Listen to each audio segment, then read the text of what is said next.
How does this episode look different than the OG one we saw earlier this year? And it looks similar in many ways, for sure. You saw daily AMC option volume spike explosively to 3 million contracts a day as of yesterday, which is just incredible. Not that long ago, the entire U.S. option market would trade 3 million contracts a day. Huge, massive retail involvement. A huge majority of those contracts are the contracts that are expiring today, so extremely short-term options that bring a tremendous amount of synthetic leverage and a lot of convexity, so forced Euler gamma hedging. So all those themes, I think, are very similar. I think if you were to look at the nature of the discussion on social media and on Reddit about this, it has changed somewhat. I think that it's a bit more disorganized. There's a lot of very conspiratorial thinking about there being actually some very huge hedge fund short position in AMC, which none of the data really supports, and lots of theories about how that might be true, versus, I think, in the original GME case, it was very clear that there was a huge outstanding short position. Right. Ben, we are seeing Bitcoin, we're seeing crypto under pressure. Is that why we're seeing money moving back into the meme stocks? It's a great question, and it's one that brings a lot of joking and serious discussion. I mean, in some sense, right, that the first notion of meme investing is the one-factor view where crypto and AMC and GME and it's all the same trade, but it's really not, right? And it does seem that there are a lot of participants in this broader space that attention moves from theme to theme, depending on what's moving, what's rallying, what's generating the attention, and people pull money out of one asset into the new meme of the day that's running up. And 2 weeks ago, it was Dogecoin, and today it's AMC. Ben, you can talk about the Bitcoin effect, but also what about the stimulus effect? Can we still blame stimmies for this behavior?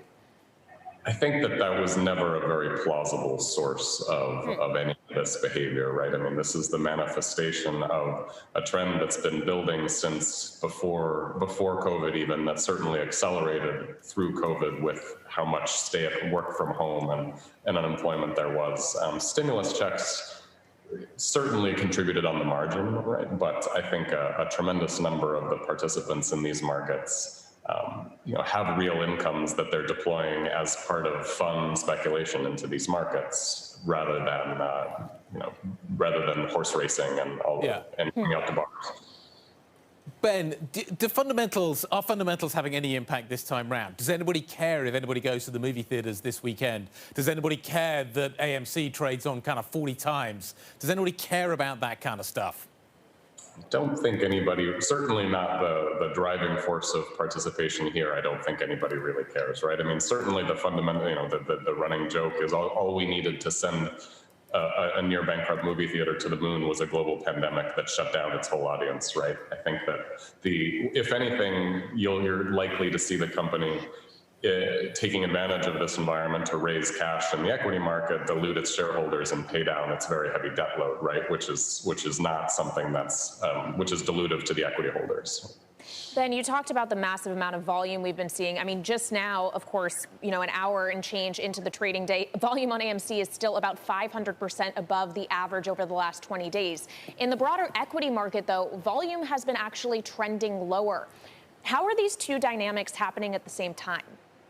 Yeah, no, that's definitely right. So we have seen, again, there's this big mega story about retail involvement in option markets and very heavy volumes in option markets that has been coming off since January. January, you could argue, was a parabolic, unsustainable peak of option volumes with millions of contracts a day trading on all these meme stocks and so forth. But we have seen a steady pullback in overall option volumes, both in the aggregate and from the small trader retail community. And in share volumes as well.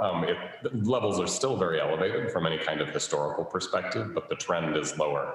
I think what it tells you is that the moves in AMC are more isolated in terms of the trading community. It's a group of diehard fanatics making a stand in a particular name, but it's not necessarily a broader phenomenon than that. So Ben, are these the same people last time round? that have come back. Is that what is happening here? And why have they come back now? So it's difficult to tell if it's exactly the same people. It's certainly a lot of the same themes.